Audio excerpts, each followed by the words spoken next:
Look, if you're buying petrol or diesel in India, there's a good chance your fuel bill is one of your biggest monthly expenses. So today, we're going to break down how the IndianOil Citi Credit Cards are built to do one thing, but a big chunk of that money right back in your pocket. So let me just start by asking you something. Think about your monthly budget for a second. Are you spending somewhere in that 5,000 to 8,000 rupee range on fuel? For a lot of us who drive, that's a pretty normal number. Okay, now imagine this. What if you could claw a big piece of that spending right back? I mean, we're talking about putting over 6,000 rupees, maybe even more, back into your account every single year, just by changing how you pay for the fuel you're already buying. And you know what? That's exactly what these cards are all about. They're not trying to be fancy, some all-in-one travel or luxury card. Nope, they have one single, laser-focused goal to attack that high, recurring cost of filling up your tank. So who's the ideal person for this card? Who is this really for? Well, it's pretty much anyone who's constantly buying petrol or diesel. If you're a daily commuter or a sales professional who's practically living on the road, heck, even a cab driver, these cards were literally made with you in mind. Right, let's get to the main event. What's the one big thing? The number one reason you'd get this card? It's super simple, it's direct, and it all happens right there at the pump. Okay. It all comes down to one thing, the fuel surcharge waiver. You know that little fee banks sometimes tack on for fuel payments? Yeah, that's the surcharge. Well, this card just gets rid of it. Forget about complicated points for a second. This is a straight-up, direct discount. We're talking up to 5% and it happens instantly. You're not earning points for later, you are simply paying less right then and there. Okay, so what does that actually look like in real money? Let's do some quick math. Say you spend $6,000 a month on fuel. That adds up to 72,000 a year, right? Well, that 5% benefit, that's 3,600 rupees right back to you. And even after you pay the card's annual fee, you're still walking away with over 2,500 rupees. That's real cash. So you get the main benefit now, right? It's all about that waiver. So the next step is picking the right card for you. See, it's not just one card. There are actually 3 different versions, and each one is for a different type of driver. Let's find your perfect match.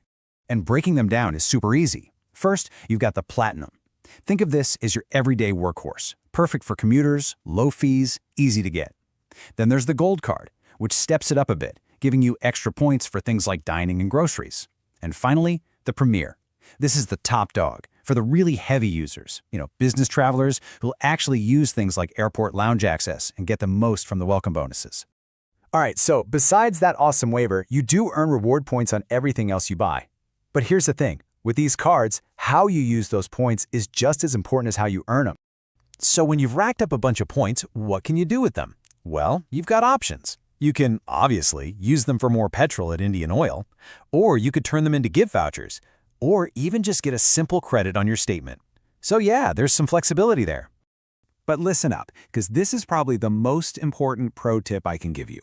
If you want the most bang for your buck, always use your points for fuel. The second you try to use them for, say, a shopping voucher, the value of each point actually drops. So stick to petrol. That's how you really win. Okay, now for the part nobody loves but everybody needs to hear, the fine print. Because let's be real, every card has some rules and you gotta know them to make a smart choice. So here's what you need to look out for. That amazing surcharge waiver, it's awesome, but there's a monthly cap on it. Basically, a limit. And those bonus rewards? They're tempting, but you usually have to spend a certain amount to even get them. Oh, and getting the annual fee waived? Yeah, that usually means hitting a pretty big spending goal for the year. Knowing this stuff is crucial, so the benefits always outweigh the costs. So let's just boil this all down. Is this card for you? Well, it's a perfect fit if you have a car or a bike, you're spending at least $3,000 a month on fuel, and you just want simple, direct savings instead of some complicated travel program. If you're sitting there nodding your head, then yeah, this is probably a great card for you. Let me be super clear about one thing. This is not a luxury card. It's not about fancy perks and upgrades. It's more like a specialized tool in your wallet. It does one thing and it does it really, really well. Saves you money on an expense you can't avoid. Okay, one last time, let's run the numbers, just to show you how powerful this is, even if you don't spend a ton on fuel. Let's take someone who's not even a heavy driver. Maybe you only spend about 4,000 rupees a month on fuel. Just the surcharge benefit, that alone is getting you around 2,400 rupees back every year. Then you add in the reward points you get from other spending, and you're easily clearing over 3,000 rupees in total savings. Not bad, right? And really, that brings it all back to the most important question of all. Just take a second. Think about what your monthly fuel bill looks like. After everything we've talked about, what could that savings number be for you? Look, at the end of the day, it's your call. We've laid out the benefits, we've gone through the different cards, and we've pointed out the stuff you need to watch for. So, the only question that's really left is, are you ready to stop just spending on fuel and start saving on it?